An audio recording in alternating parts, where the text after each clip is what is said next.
Mars 1941, chantier naval de Mare Island, Vallejo, Californie.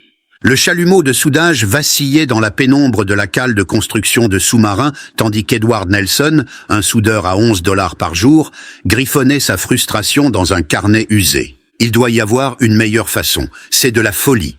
Les superviseurs de la marine me disent de travailler plus vite, mais ils refusent d'écouter ma solution. Ils venaient de voir quelque chose qui le mettait hors de lui. Une douzaine d'ouvriers passèrent une équipe entière juste pour installer une seule section de plancher en bois.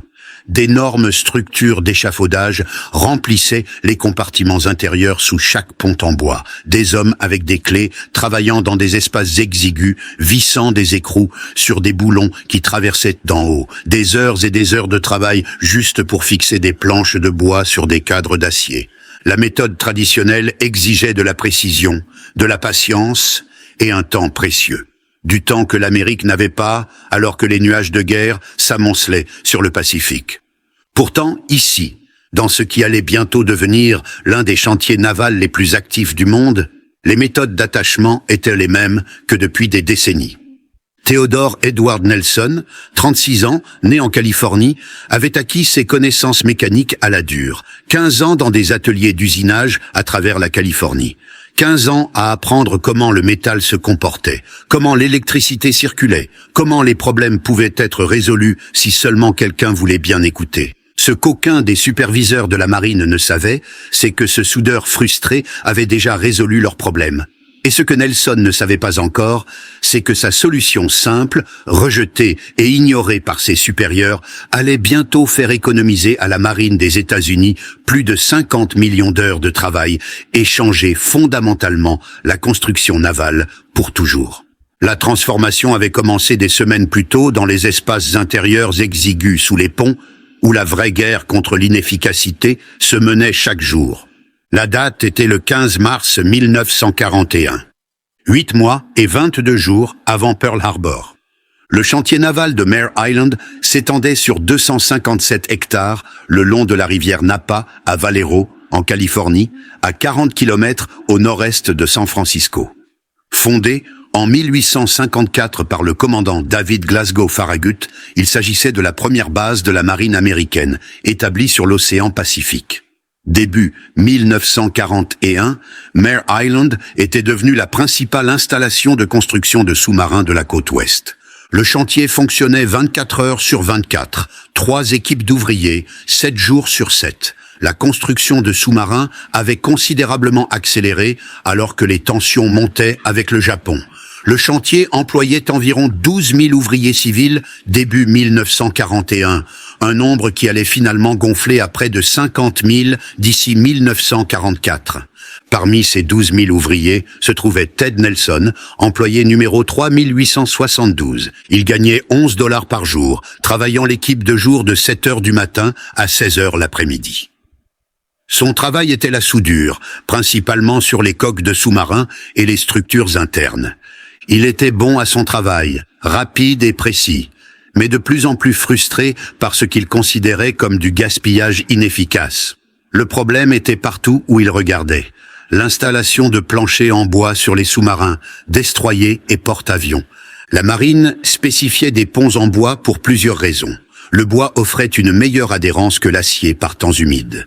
Le bois était plus silencieux pour les déplacements de l'équipage. Le bois fournissait une certaine isolation contre l'acier froid en dessous, et en cas d'incendie, les ponts en bois pouvaient être plus facilement réparés ou remplacés que les plaques d'acier soudées.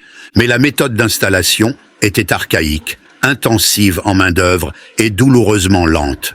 La procédure standard, inchangée depuis la Première Guerre mondiale, procédait par une série d'étapes compliquées. Des ouvriers perçaient des trous à travers les planches de bois à des intervalles précisément mesurés. Ces trous étaient fraisés pour permettre aux têtes des boulons d'attache d'être au ras de la surface du pont. Les ouvriers positionnaient les planches sur la charpente en acier du pont. Ensuite venait le cauchemar. Des ouvriers devaient construire d'importants échafaudages sous le pont, à l'intérieur des compartiments du sous-marin ou du navire. Plusieurs niveaux de plateforme étaient nécessaires pour donner aux ouvriers l'accès à la face inférieure de la charpente en acier du pont. Une fois l'échafaudage en place, les ouvriers au-dessus et en dessous coordonnaient l'insertion de longs boulons filetés à travers les planches de bois et les trous correspondants dans la charpente en acier.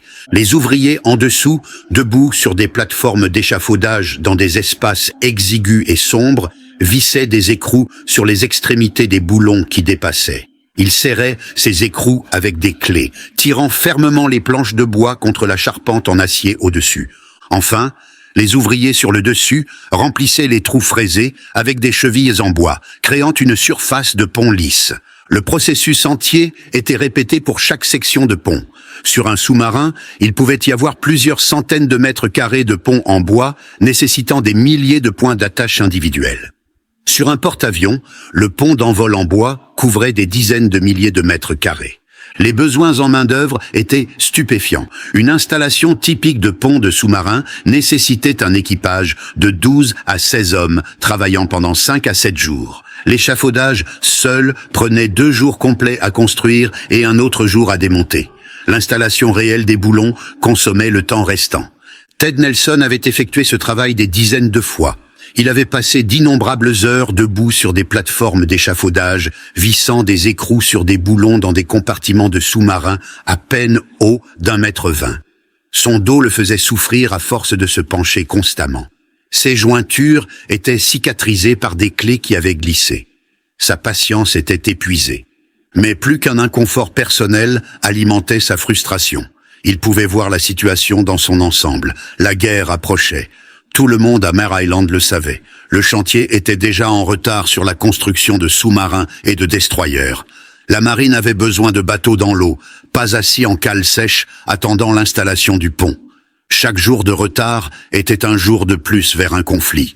L'Amérique n'était pas prête à se battre, et Nelson savait qu'il y avait une meilleure façon.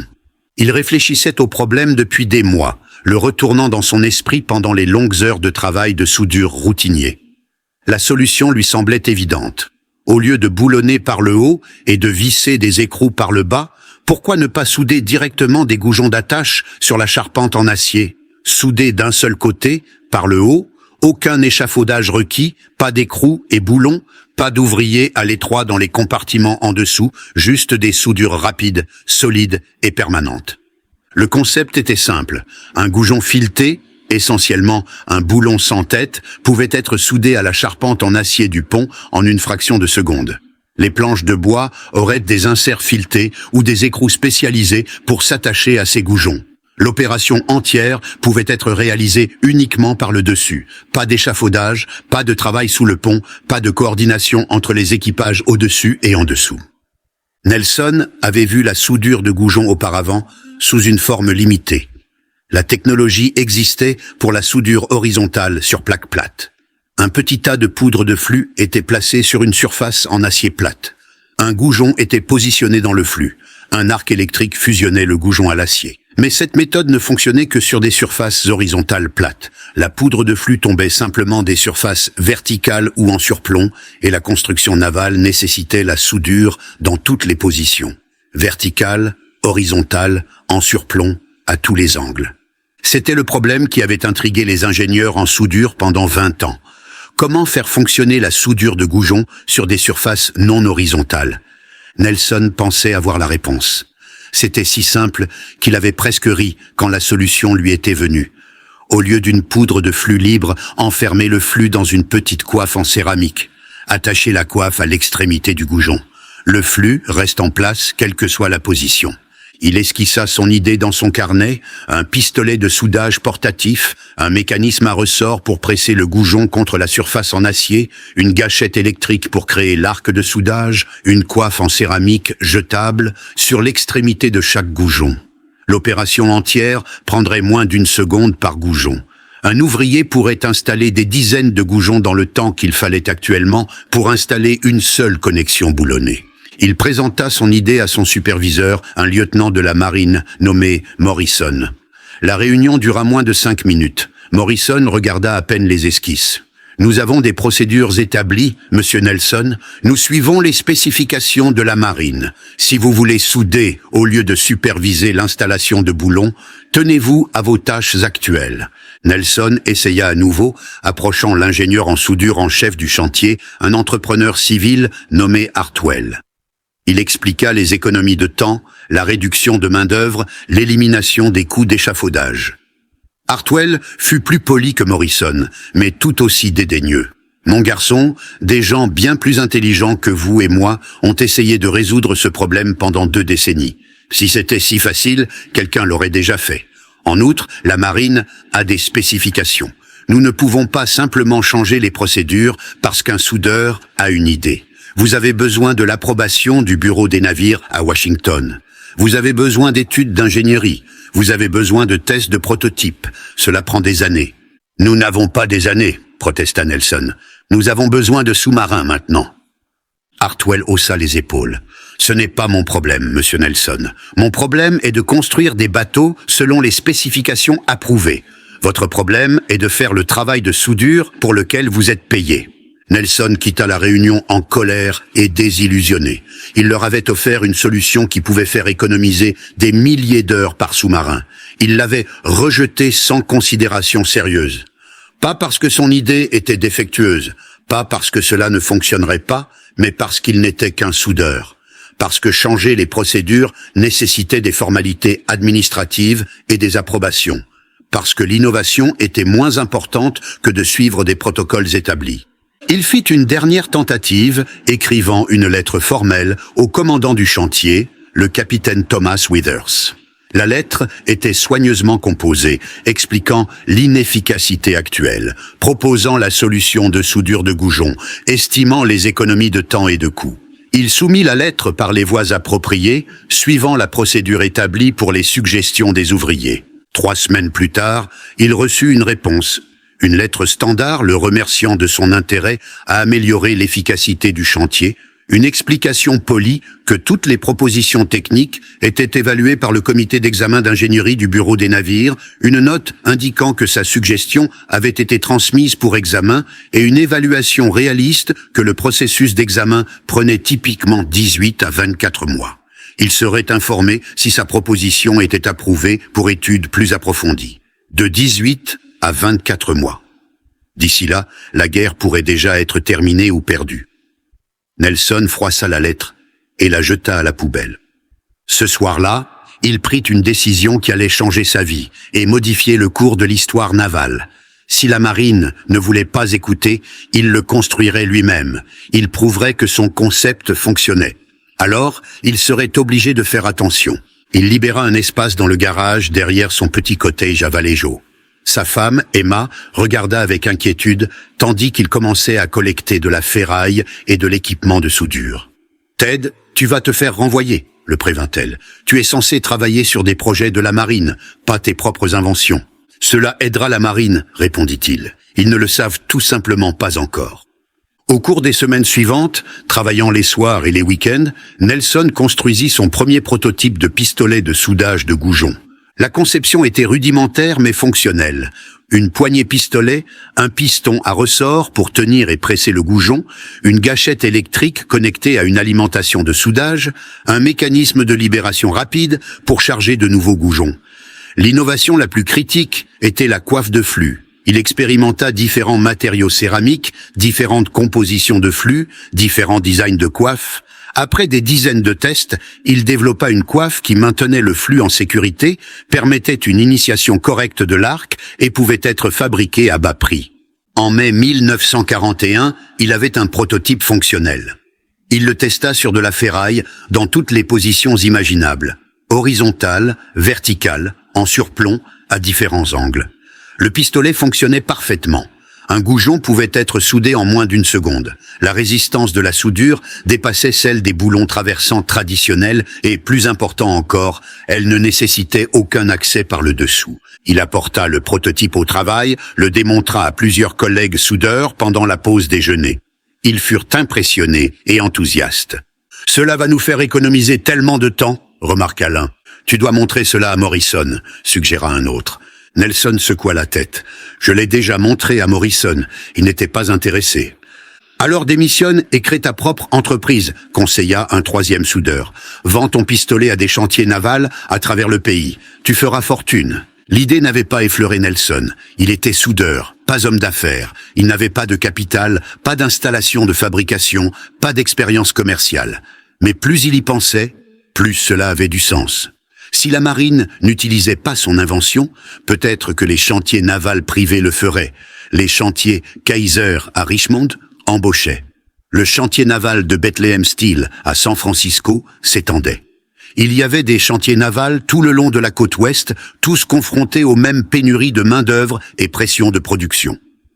Le 20 juin 1941, Ted Nelson soumit sa démission au chantier naval de Mare Island. Son superviseur essaya de le dissuader. « Nelson, tu es un bon soudeur, ne gâche pas un travail stable pour une invention folle. » Mais Nelson avait pris sa décision. « Je vais fabriquer des pistolets de soudage, » dit-il à Morrison. « Et quand la marine reviendra en demandant de les acheter, j'espère que tu te souviendras de cette conversation. » Il quitta Mare Island avec 11 $ en poche, un garage plein d'outils et la conviction que son invention réussirait.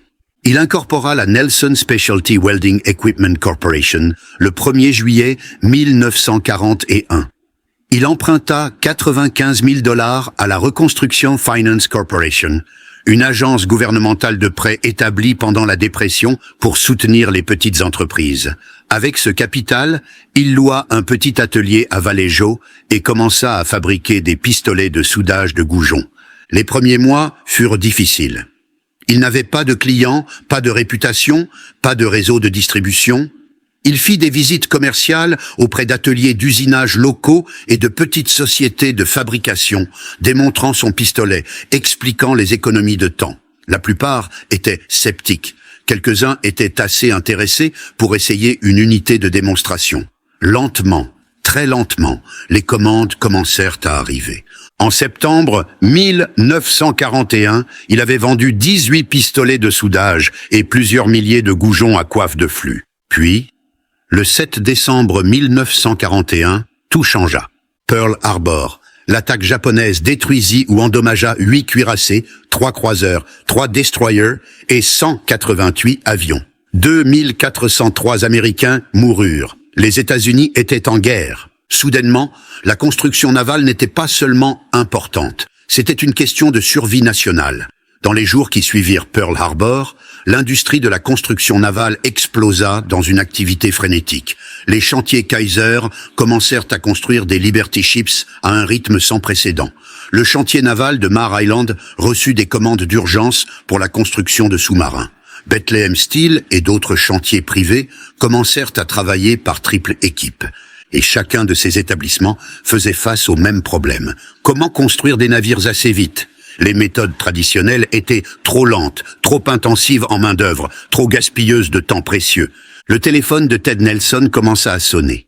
Des agents d'achat de chantier naval qui avaient rejeté son invention quelques semaines plus tôt voulaient maintenant passer de grosses commandes.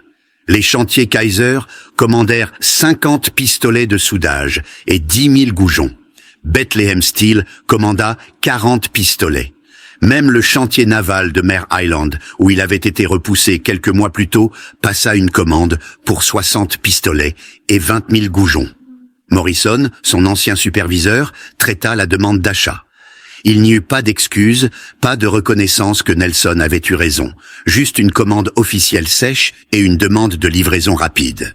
En janvier 1942, moins d'un mois après Pearl Harbor, le petit atelier de Nelson ne pouvait pas suivre la demande. Il recevait des commandes plus vite qu'il ne pouvait fabriquer les produits. Il avait besoin d'une vraie usine, plus d'ouvriers, de meilleurs équipements. Il loua une installation plus grande à San Leandro, à quelques kilomètres au sud d'Oakland. Le bâtiment se trouvait au milieu d'un champ de maïs isolé et peu impressionnant, mais il avait de l'espace, de l'électricité et de la place pour s'agrandir. En mars 1942, il employait 20 ouvriers. En juin, 50. En septembre, 150. L'usine fonctionnait 24 heures sur 24, 7 jours sur 7. Les pistolets de soudage sortaient de la chaîne de montage à un rythme de 30 par jour. La production de goujons atteignait des milliers par jour. Chaque chantier naval majeur de la côte ouest utilisait maintenant l'équipement de soudage de goujons Nelson, et les rapports qui revenaient étaient extraordinaires. Une installation de pont de sous-marin qui nécessitait auparavant 12 ouvriers et 6 jours pouvait maintenant être réalisée par 3 ouvriers en un jour.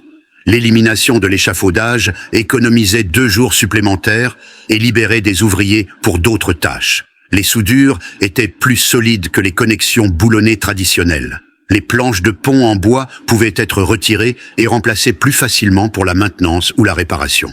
À Mare Island, la construction de sous-marins accéléra considérablement. Le chantier acheva 17 sous-marins entre 1940 et 1945 avec un temps de construction moyen qui diminuait régulièrement à mesure que de nouvelles techniques étaient mises en œuvre. La soudure de goujons n'était pas la seule innovation, mais c'était une pièce critique du puzzle de l'efficacité. Dès mi-1942, la soudure de goujons était utilisée non seulement pour l'attachement des ponts, mais pour des dizaines d'autres applications. Support de tuyauterie, support de câbles, montage d'équipements, attache de cloisons. Toute situation où un élément de fixation devait être attaché à une structure en acier, la soudure de goujons fournissait une solution plus rapide. Le bureau des navires de la marine, qui avait initialement ignoré la proposition de Nelson, étudia maintenant son procédé de manière intensive. Des équipes d'ingénieurs analysèrent la résistance des soudures, la durabilité et les modes de défaillance. Les résultats confirmèrent ce que Nelson savait depuis le début. Ces soudures n'étaient pas seulement plus rapides que les méthodes traditionnelles, elles étaient en fait supérieures en résistance et fiabilité. Le 19 novembre 1942, à peine 11 mois après avoir quitté son travail de soudeur à $11 par jour, Ted Nelson reçut une visite formelle d'une délégation d'officiers de la marine. Ils vinrent à son usine de San Leandro sans prévenir. Un groupe de 5 hommes en uniforme de cérémonie. Le capitaine Harrison, représentant le bureau des navires, parla. « Monsieur Nelson, nous sommes ici pour vous informer que la marine a terminé l'évaluation de votre procédé de soudure de goujons. Nous avons déterminé que votre invention a fait économiser à la marine des États-Unis environ 5 millions d'heures de travail dans la construction de sous-marins et de navires de surface au cours des 10 derniers mois. Ce nombre devrait augmenter substantiellement à mesure que plus de chantiers navals adoptent votre technologie. » Il fit une pause, puis continua. Au nom du secrétaire de la Marine et du gouvernement des États-Unis, je suis autorisé à vous remettre une citation pour contribution exceptionnelle à l'effort de guerre. Nelson était stupéfait. Ils avaient rejeté son idée. Ils avaient ignoré ses propositions. Ils l'avaient forcé à démissionner et à tout risquer pour prouver son concept. Et maintenant, ils lui donnaient une citation. Le capitaine Harrison dut voir le conflit sur le visage de Nelson. « Je comprends que vous avez soumis une proposition à Mare Island début 1941, Monsieur Nelson. J'ai examiné ce dossier. Votre proposition n'a pas été correctement évaluée à l'époque. C'était une erreur et je m'en excuse au nom de la marine.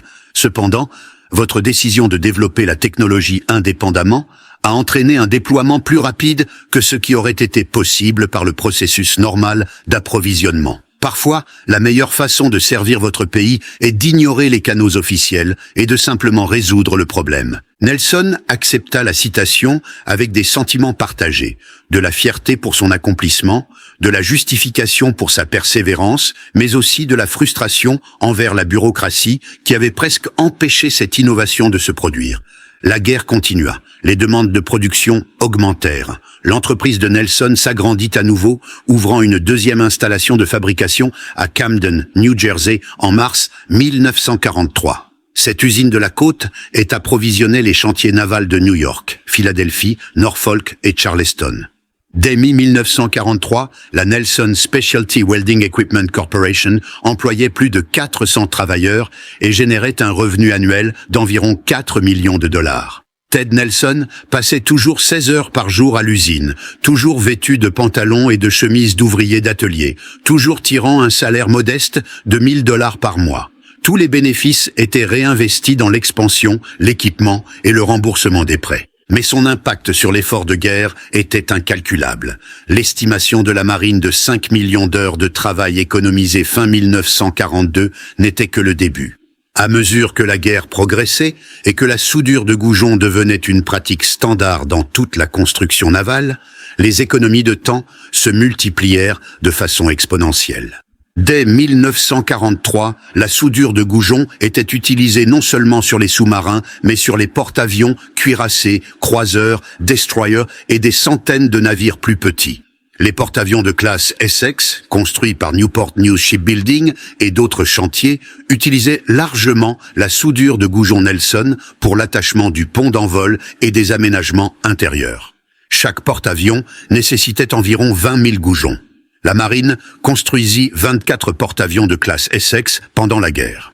Les cuirassés de classe Iowa utilisèrent la soudure de goujons pour les planchers, les montages d'équipements et l'attachement du blindage. Les croiseurs lourds de classe Baltimore incorporèrent la technologie partout. Les destroyers d'escorte, navires de débarquement, patrouilleurs, chaque type de navire bénéficia de méthodes d'attachement plus rapides et plus solides. Mais l'impact le plus dramatique fut dans la construction de sous-marins. Le chantier naval de Mare Island, où Nelson avait travaillé et où son idée avait été rejetée, devint l'un des constructeurs de sous-marins les plus efficaces au monde. Le chantier construisit 17 sous-marins pendant la guerre avec des temps de construction constamment améliorés. Le chantier naval de Portsmouth dans le New Hampshire devint le champion de la construction de sous-marins, achevant 79 sous-marins entre juillet 1940 et juillet 1945. Le succès de Portsmouth était basé sur de multiples innovations, mais la soudure de goujons était une technologie habilitante critique. Le chantier adopta largement le système de Nelson, l'utilisant non seulement pour les ponts, mais dans tout l'intérieur du bateau. Le résultat fut visible dans les statistiques de construction. Portsmouth lança 3 sous-marins simultanément le 27 janvier 1944, le Redfish, le Ronquille et le Razorback. Un 4e sous-marin, le Scabbardfish, fut lancé le même jour. 4 sous-marins en un jour. Aucun chantier naval avant ou depuis n'a égalé cet accomplissement. Au pic de la production, Portsmouth acheva 32 sous-marins en 1944, soit approximativement un sous-marin tous les 11 jours. Les sous-marins de classe Balao, qui constituaient la majeure partie de la production de guerre, nécessitaient en moyenne 12 mois de la pose de la quille à la mise en service à Portsmouth. C'était plusieurs mois plus rapide que d'autres chantiers construisant la même classe. La Electric Boat Company à Groton, Connecticut, construisit 74 sous-marins pendant la guerre. Le chantier naval Manitowoc dans le Wisconsin, bien que situé sur les grands lacs à des centaines de kilomètres de l'océan, construisit 28 sous-marins qui furent flottés le long du fleuve Mississippi jusqu'au golfe du Mexique. À travers tous les chantiers, les États-Unis construisirent 203 sous-marins pendant la Seconde Guerre mondiale. Chaque sous-marin nécessitait des milliers d'attaches soudées par goujon. Chaque goujon économisait des minutes de temps de travail. Multipliez ces minutes par des milliers de goujons par sous-marin, par des centaines de sous-marins, et les économies de temps atteignirent des proportions stupéfiantes. Mais les sous-marins n'étaient qu'une partie de l'histoire. Le vrai volume était dans les navires de surface et les navires marchands.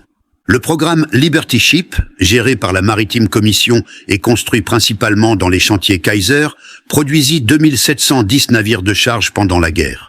Chaque Liberty Ship nécessitait environ 5000 à 8000 attaches soudées par goujon pour les planchers, l'équipement de manutention de cargaison, les montages de canons défensifs et les équipements du navire. Les Victory Ships, une conception plus rapide et plus avancée, furent construits selon des normes similaires. L'échelle de la production était sans précédent dans l'histoire humaine. Au pic de la construction de Liberty Ships en 1943, les chantiers navals américains lancèrent 3 nouveaux navires par jour, 75 navires par mois, 75 navires par mois, 900 navires par an. Cela n'était possible qu'à travers des innovations radicales dans les méthodes de construction, la préfabrication, l'assemblage modulaire, des ouvriers spécialisés, des outils dédiés et des méthodes d'attachement plus rapides. La soudure de goujon était une pièce d'une révolution plus large dans l'efficacité de la construction navale, mais c'était une pièce critique. L'élimination de l'échafaudage libéra des ouvriers pour d'autres tâches. La vitesse d'installation réduisit le temps d'assemblage. La résistance et la fiabilité des soudures assurèrent que ces navires construits à la hâte pouvaient survivre aux tempêtes de l'Atlantique Nord et aux attaques ennemies. Au printemps 1943, la marine américaine avait officiellement pris note de la contribution de Nelson. Le 11 mai 1943, le secrétaire de la marine présenta à la Nelson Specialty Welding Equipment Corporation le Army Navy U Award for Excellence in Production. Le E Award fut créé en juillet 1942 pour reconnaître les entreprises dont les installations de production atteignaient des performances exceptionnelles dans la fabrication d'équipements de guerre. L'excellence en qualité et en quantité étaient les facteurs déterminants. Seulement environ 5% des entreprises engagées dans le travail de guerre reçurent cet honneur. La récompense consistait en un fanion pour l'usine et des épingles individuelles pour tous les employés. La cérémonie eut lieu à l'usine de San Leandro avec tous les honneurs militaires. Des officiers de la marine, des représentants de l'armée et des officiels locaux y assistèrent. Les ouvriers de l'usine, les employés de Nelson, qui avaient travaillé des heures harassantes pour répondre aux demandes de production, reçurent leurs épingles avec fierté. Ted Nelson, debout devant ses ouvriers dans ses vêtements d'ateliers habituels, accepta le fanion et donna un bref discours. « Nous n'avons pas fait cela pour des récompenses ou des reconnaissances. Nous l'avons fait parce que notre pays en avait besoin. Chaque goujon que nous fabriquons, chaque pistolet que nous construisons aide à ramener nos marins et soldats à la maison en toute sécurité. C'est la seule récompense dont nous ayons besoin. Mais la marine n'avait pas fini de reconnaître l'accomplissement de Nelson. Les usines qui maintenaient des performances exceptionnelles pendant 6 mois après avoir reçu le premier E Award se voyaient accorder une étoile à ajouter à leur fanion. La société Nelson gagna sa première étoile en novembre 1943. La deuxième étoile vint en mai 1944. À la fin de la guerre, la Nelson Specialty Welding Equipment Corporation avait gagné 2 E Awards avec étoile, l'une des rares entreprises à atteindre cette distinction. Les citations mentionnaient spécifiquement 50 millions d'heures de travail économisées dans la construction navale. 50 millions d'heures de travail. Laissez ce nombre s'imprégner. 50 millions d'heures représentent environ 5700 ans. Si une personne travaillait 8 heures par jour, tous les jours, il faudrait plus de 19 000 ans pour accumuler 50 millions d'heures. Ces économies de temps provenaient d'une seule innovation simple, un pistolet de soudage à ressort et une coiffe de flux céramique. Les économies de temps se traduisirent directement par des navires dans l'eau plus rapidement.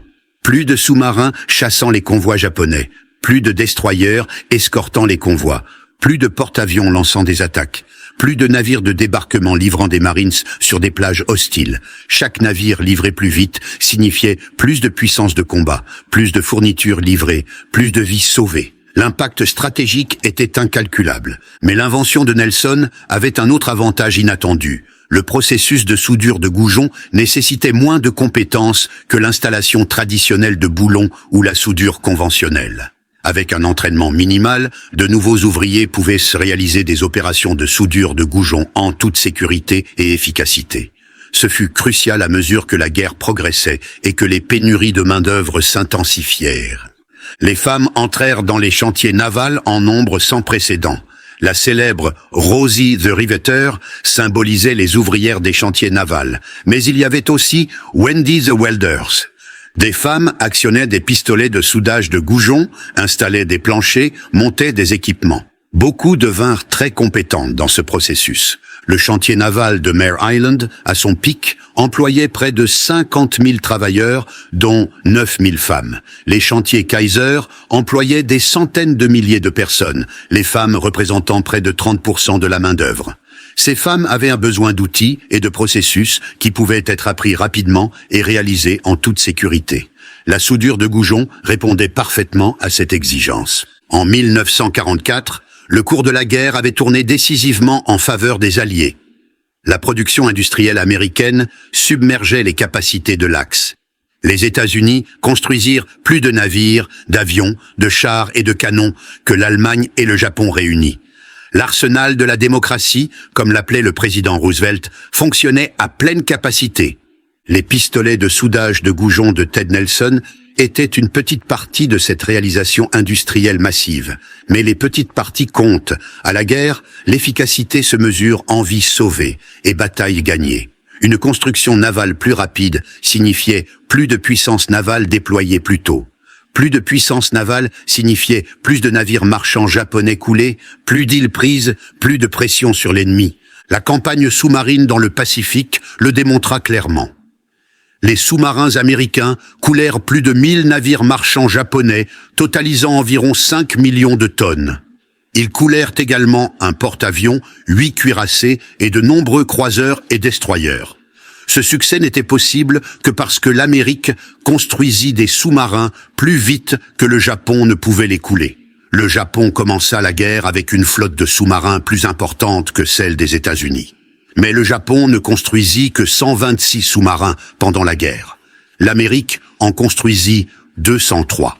Chaque mois de construction accélérée comptait. Chaque semaine où un sous-marin rejoignait la flotte plus tôt signifiait une autre semaine à chasser le transport ennemi. Le programme de porte-avions de classe Essex montra des schémas similaires. La marine américaine avait 7 porte-avions en décembre 1941.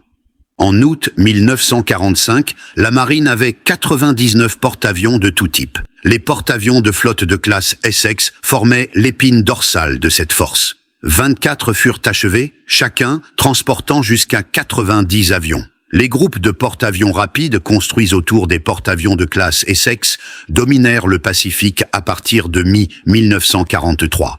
Ces navires pilonnèrent les positions japonaises, lancèrent des frappes aériennes, fournirent une couverture aérienne pour les débarquements amphibies et engagèrent les forces navales japonaises dans des batailles décisives. La bataille de la mer des Philippines en juin 1944 vit les avions de porte-avions américains détruire plus de 600 avions japonais dans ce que les pilotes appelèrent le Great Marianas Turkey Shoot.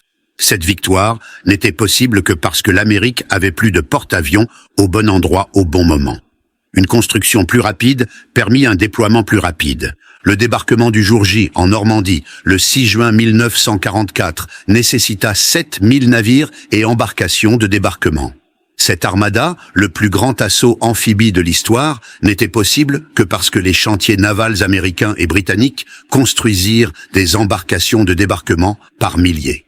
Les navires de débarquement étaient des embarcations rustiques, des bateaux à fond plat, conçus pour s'échouer sur les plages et décharger leur cargaison. Mais ils nécessitaient une construction rapide et des fixations fiables. La soudure de Goujon s'avéra idéale pour la construction d'embarcations de débarquement, rampes de chargement, montage de bossoirs, équipement de ponts, tout pouvait être installé rapidement et solidement. La technologie de Nelson, inventée pour l'attachement des ponts de sous-marins, trouva des applications dans toute la flotte d'embarcations de débarquement. Après le jour de la victoire en Europe en mai 1945, l'attention se tourna entièrement vers le Pacifique. L'invasion planifiée du Japon, l'opération Downfall, était prévue pour novembre 1945. L'opération nécessiterait plus de navires, plus d'embarcations de débarquement, plus de soutien logistique que toute campagne précédente. Les chantiers navals se préparèrent à une autre vague de production. Puis, les 6 et 9 août 1945, des bombes atomiques détruisirent Hiroshima et Nagasaki. Le Japon se rendit. Le 15 août 1945, la Seconde Guerre mondiale prit fin. L'énorme machine de production militaire commença à ralentir. Les contrats furent annulés. Les ouvriers furent licenciés. Les chantiers navals fermèrent ou se convertirent à la production en temps de paix. La Nelson Specialty Welding Equipment Corporation faisait face à un avenir incertain. Les commandes militaires s'asséchèrent presque du jour au lendemain. L'entreprise, qui avait employé plus de 400 ouvriers à son pic, faisait maintenant face à un effondrement potentiel. Mais Ted Nelson s'était préparé à ce moment. Pendant les années de guerre, il avait réfléchi aux applications en temps de paix de la soudure de Goujon. La technologie n'était pas limitée à la construction navale. Toute industrie qui fabriquait des structures en acier pouvait bénéficier de méthodes d'attachement plus rapides. Construction, ponts, bâtiments, réservoirs, récipients sous pression, automobiles. Les possibilités étaient étendues. Nelson pivota vers les marchés civils. Il commercialisa ses systèmes de soudure de goujons auprès de sociétés de construction, d'usineurs d'acier et de fabricants industriels. Le boom de la construction d'après-guerre offrit de nouvelles opportunités. L'Amérique construisait des autoroutes, des ponts, des gratte-ciel et des banlieues. Tous nécessitaient de la fabrication et de l'attachement d'acier. Dès 1948, l'entreprise de Nelson avait réussi sa transition vers la production en temps de paix. L'activité était plus petite qu'en temps de guerre, mais stable et croissante. L'entreprise continua à innover, développant de nouveaux designs de goujons, des pistolets de soudage améliorés et des applications spécialisées. En 1950, Nelson vendit son entreprise à TRW, un grand conglomérat industriel. La vente rendit Nelson financièrement à l'aise et lui permit de prendre sa retraite de la gestion active, mais le nom Nelson resta sur le produit. TRW continua à commercialiser l'équipement de soudure de goujons Nelson, maintenant la reconnaissance de la marque que Nelson avait construite. Au cours des décennies suivantes, l'entreprise changea plusieurs fois de main. TRW fut vendu à Farsantech Incorporated en 2000. Doncasters Group Limited acquit Fentech en 2007. Stanley Black & Decker acheta la division industrielle en 2018.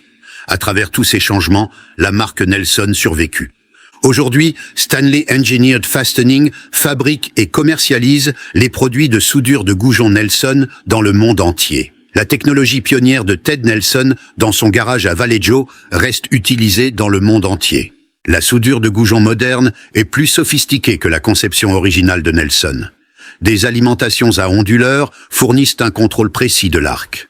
Des systèmes automatisés gèrent la production à grand volume.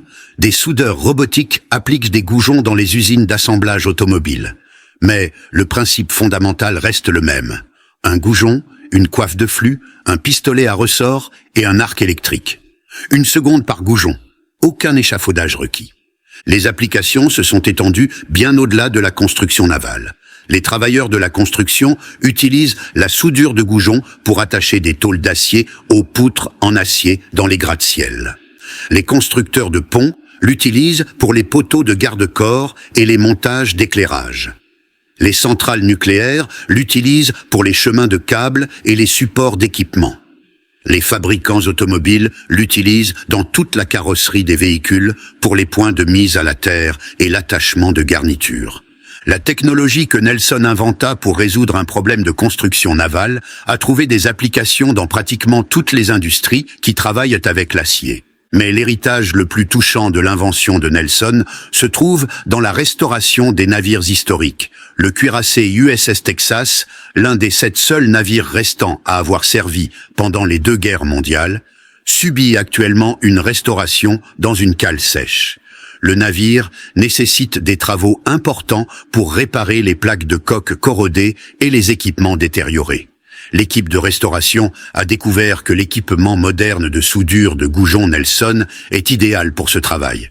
Ils peuvent attacher de nouvelles plaques d'acier en utilisant la même technologie que Ted Nelson inventa il y a 80 ans. De même, le sous-marin USS Pampanito, un bateau de la Seconde Guerre mondiale, maintenant préservé à San Francisco, utilise la soudure de goujons Nelson pour l'entretien continu. Le bateau est amarré à l'embarcadero, accueillant plus de 100 000 visiteurs par an.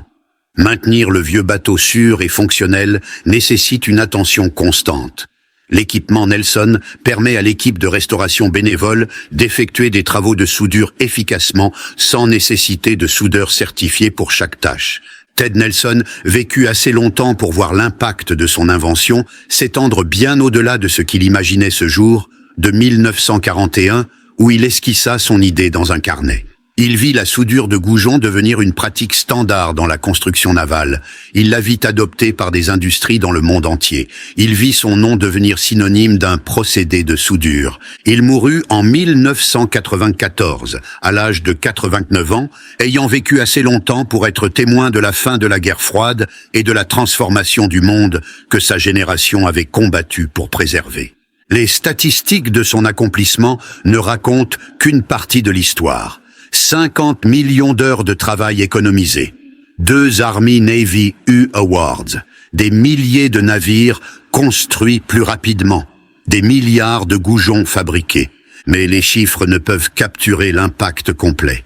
Derrière ces statistiques se trouvaient des marins qui rentrèrent chez eux parce que leur sous-marin fut achevé à temps pour rejoindre la flotte. Des Marines qui survécurent parce que des embarcations de débarquement étaient disponibles pour leur assaut.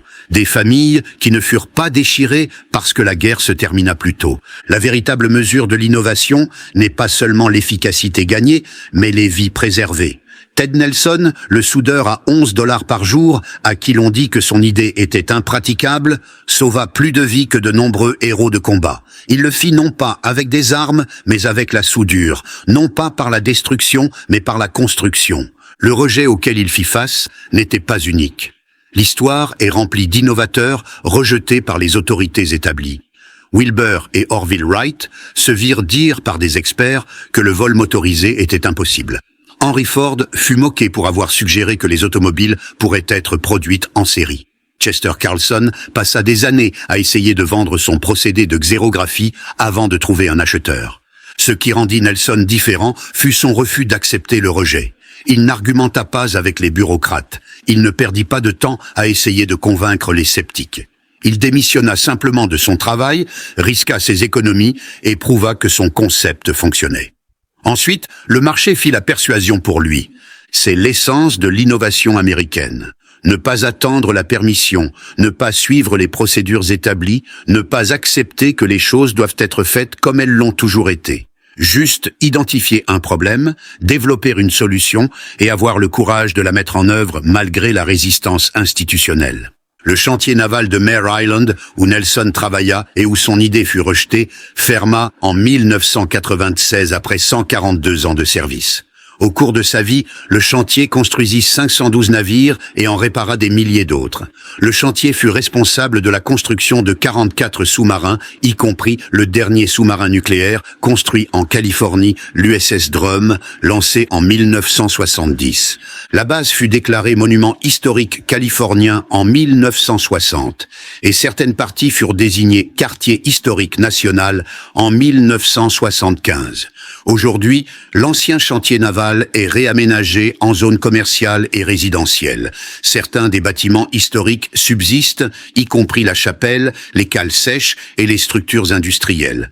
En parcourant ces espaces préservés, les visiteurs peuvent imaginer l'activité frénétique des années de guerre lorsque des dizaines de milliers d'ouvriers construisaient des sous-marins 24 heures sur 24. Dans le bâtiment 46, l'ancien atelier de tuyauterie qui fonctionna jusqu'en 1984, se trouve maintenant un petit musée. Parmi les expositions se trouvent des outils, des photographies et des artefacts de l'histoire du chantier. Il n'y a pas d'exposition spécifique sur Ted Nelson. Aucun monument au soudeur qui économisa 50 millions d'heures de travail. Son histoire est largement oubliée, sauf parmi les professionnels de la soudure et les historiens maritimes. Cette anonymité n'aurait probablement pas dérangé Nelson, il ne recherchait ni la célébrité ni la reconnaissance, il résolvait un problème, il faisait en sorte que les choses fonctionnent mieux, il faisait sa part pour aider son pays à gagner une guerre. Le fait que sa solution fonctionna, qu'elle économisa du temps et des vies, qu'elle changea une industrie, cela était une récompense suffisante. Mais il y a une leçon ici pour chaque génération. L'innovation vient souvent de lieux inattendus, pas des experts diplômés, mais des travailleurs qui voient des problèmes tous les jours et savent comment les résoudre. Pas des laboratoires de recherche d'entreprise, mais des ateliers de garage où des bricoleurs expérimentent jusqu'à trouver des solutions.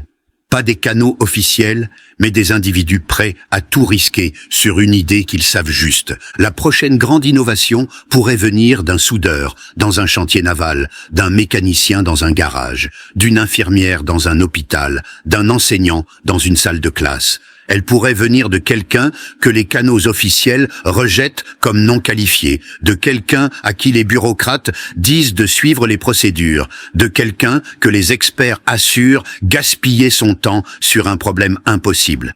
L'histoire suggère que nous devrions écouter ces gens. Pas parce que toutes leurs idées fonctionneront, mais parce que l'idée occasionnelle qui fonctionne peut tout changer. La coiffe de flux en céramique de Ted Nelson n'était qu'un petit morceau de céramique. Son pistolet de soudage n'était qu'un simple outil à ressort, mais combinés, ils éliminèrent l'échafaudage, économisèrent du temps, améliorèrent la sécurité, augmentèrent la qualité et accélérèrent la production navale à un moment critique de l'histoire. 50 millions d'heures de travail, 5700 ans. C'est ce que l'idée rejetée d'un soudeur économisa finalement, et ce nombre ne représente que les économies directes de temps de construction. Il ne tient pas compte de l'impact stratégique d'un déploiement plus rapide des navires. Il ne mesure pas les vies sauvées parce que les sous-marins atteignirent le Pacifique plus tôt. Il ne calcule pas le regain de morale en voyant les objectifs de production dépassés. Il ne quantifie pas l'effet dissuasif de la puissance navale américaine grandissant plus vite que ce que les ennemis anticipaient. L'impact complet de l'invention de Ted Nelson ne sera peut-être jamais pleinement calculé, mais nous pouvons dire avec certitude que la victoire de l'Amérique dans la Seconde Guerre mondiale dépendait autant de la capacité industrielle que du courage militaire. Les batailles furent gagnées par des soldats, des marins et des marines. Mais la guerre fut gagnée par des travailleurs, des ingénieurs et des innovateurs. Des gens comme Ted Nelson qui virent un problème et le réglèrent, qui refusèrent d'accepter l'inefficacité quand l'efficacité était possible, qui comprirent que dans une guerre totale, chaque minute économisée en production se traduisait en vie sauvée au combat. Alors que nous faisons face aux défis du XXIe siècle, cette leçon reste pertinente. Les problèmes auxquels nous sommes confrontés, changement climatique, pénurie de ressources, dégradation des infrastructures, nécessitent une innovation à tous les niveaux. Les solutions viendront non seulement des universités d'élite et des laboratoires d'entreprise, mais des travailleurs qui voient clairement les problèmes et développent des réparations pratiques. Le prochain Ted Nelson pourrait être en train de concevoir un meilleur panneau solaire dans un atelier de garage. La prochaine percée pourrait venir d'un ouvrier d'usine qui sait exactement ce qui gaspille du temps et de l'énergie. La prochaine révolution en efficacité pourrait provenir de quelqu'un que les canaux officiels ont déjà rejeté comme non qualifié. Nous devons écouter. Nous devons encourager l'innovation de toutes les sources. Nous devons réduire les barrières entre l'identification du problème et la mise en œuvre de la solution. Nous devons nous souvenir que certaines des innovations les plus importantes de l'histoire vinrent de personnes travaillant en dehors du système parce que le système refusait d'écouter. Ted Nelson commença comme un soudeur à 11 $ par jour. Il finit comme un industriel millionnaire dont la technologie sauva son pays. Mais il n'oublia jamais ses racines. Il ne prit jamais de grands airs. Il ne prétendit jamais être autre chose qu'un mécanicien qui vit un problème et le répara. Dans ces dernières années, quand on lui demandait son succès, il haussait les épaules et disait « J'ai juste fabriqué une meilleure souricière. Le monde a battu un chemin jusqu'à ma porte. Ce n'était pas du génie, c'était juste du bon sens. Mais le bon sens appliqué au bon moment avec courage et persévérance peut changer l'histoire. C'est l'héritage de Ted Nelson. Pas les 50 millions d'heures économisées, pas les 2 Awards, pas l'entreprise mondiale qui porte encore son nom. Son héritage est la preuve qu'une personne avec une bonne idée et la détermination de la mettre en œuvre peut faire une différence. Cet héritage perdure chaque fois qu'un soudeur appuie sur la gâchette d'un pistolet de soudage de goujon. Chaque fois qu'un navire est construit plus vite que ne le permettaient les anciennes méthodes. Chaque fois que quelqu'un regarde un processus inefficace et demande « Il doit y avoir une meilleure façon ». Ted Nelson posa cette question en 1941. Sa réponse aida à gagner une guerre.